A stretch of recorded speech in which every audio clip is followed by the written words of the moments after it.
We just got a whole plot leak for Spider-Man Brand New Day. I'm issuing a spoiler warning for this. If this in any way is going to ruin your Spider-Man Brand New Day experience, you don't gotta watch. I won't be mad at you. But if you are going to stick around, there's a lot of juicy stuff, and I think you're going to want to hear it. As always, take anything that doesn't come directly from Marvel with a grain of salt. Otherwise, let's enjoy this. After No Way Home, Peter's basically a ghost. Peter Parker spends all his time as Spider-Man saving the city. Peter narrates a confession to MJ, only to himself, and believes she's better off without him, same with Ned. Big themes of loneliness and isolation. Quick montage scene of Peter beating up mid-villains like Boomerang, Tarantula, Ramrod, Chameleon, Rhino. New York City loves Spider-Man except for the DODC, the Department of Damage Control, as they view him as something they have to manage. Peter is avoiding his real life, only focusing on Spider-Man. The montage ends with Peter having problems with his powers. The more stressed Peter gets, the more unstable his powers get. Webbing turns organic at times, and he gets more aggressive and body starts changing. We've obviously seen this before with the Tobey Maguire Spider-Man, but I would love to see these elements brought into Tom Holland's Spider-Man. That really makes it interesting. Tombstone is essentially the big bad. He wants the city unstable because he profits when the streets are scared. Tombstone bankrolls the Hand, an evil organization of ninjas, to hit DODC and free Scorpion. Sadie Sink plays Jean Grey, who's on the run because the DODC believes she's an unregistered mutant with uncontrolled power. Jean's goal is to stay free and expose the DODC. Jean sees Spider-Man as reckless. Whenever he appears, the situation gets worse. She suspects that the DODC will connect her to Spider-Man and use that as an excuse to hunt her. Punisher protects Jean because they work together. Now, I love this idea of Sadie Sink being Jean Grey. It makes perfect sense. She's not some other mid-level villain that people keep talking about like Shathra. This is a very unique way of introducing the first mutant that we're really going to see in the MCU besides that little cameo from Beast in the Marvels. This is a huge step forward with introducing us to what's going to be the next phase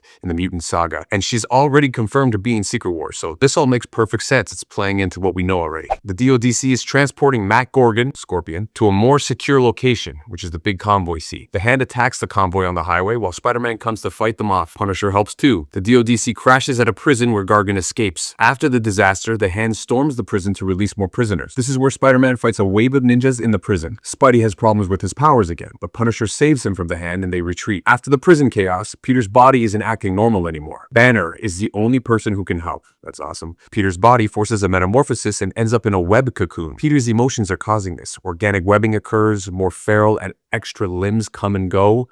That's interesting. I remember that animated series Spider-Man where it becomes Man-Spider with all the arms and stuff. I don't know how I feel about that playing out in the live-action Spider-Man, but we'll see. Tombstone upgrades Gargan and sends Scorpion against Spider-Man to get rid of him for interfering with his business. There's an amazing fight scene across the streets and the buildings of New York City, but Spider-Man wins. Peter becomes unstable and in pain again, which lets Scorpion escape. Banner's under insane stress from Peter, the DODC, and taps into a new personality, Grey Hulk.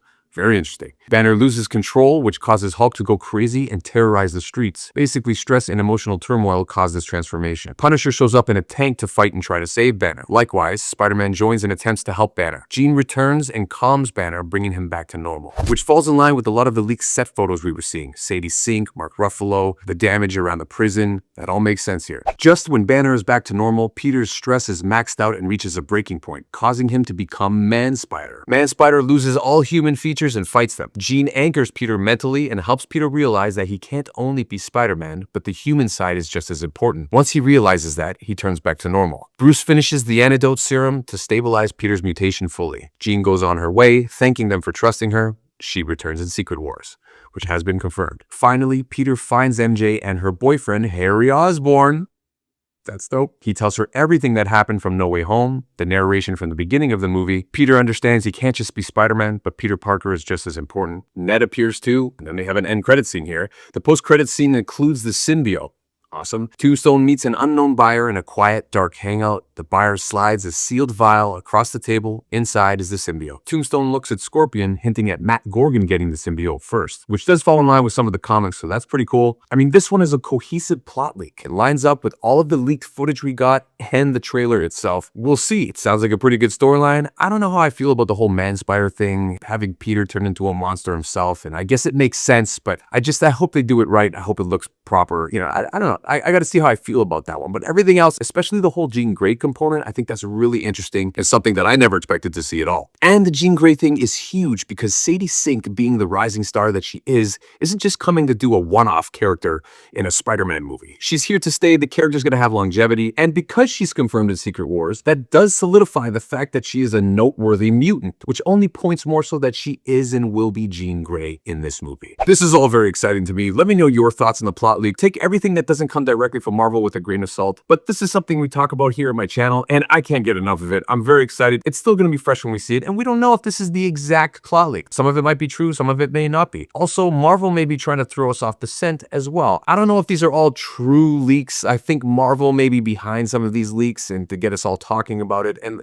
look at what's been happening the last week. It's all just a little too coincidental. Some people are saying that it's Kevin Feige trying to actually sift out who would leak this and that it won't happen again for the next year. Or maybe he's behind all of it because it's just free marketing for them. It's a brilliant strategy. And here we are talking about it, whether it's the real thing or not. Anyways, if you love this type of content, hit that subscribe button for me. It really helps me out here at the channel. And as always, thanks for nerding out with me. I'll see you in the comments. Yeah.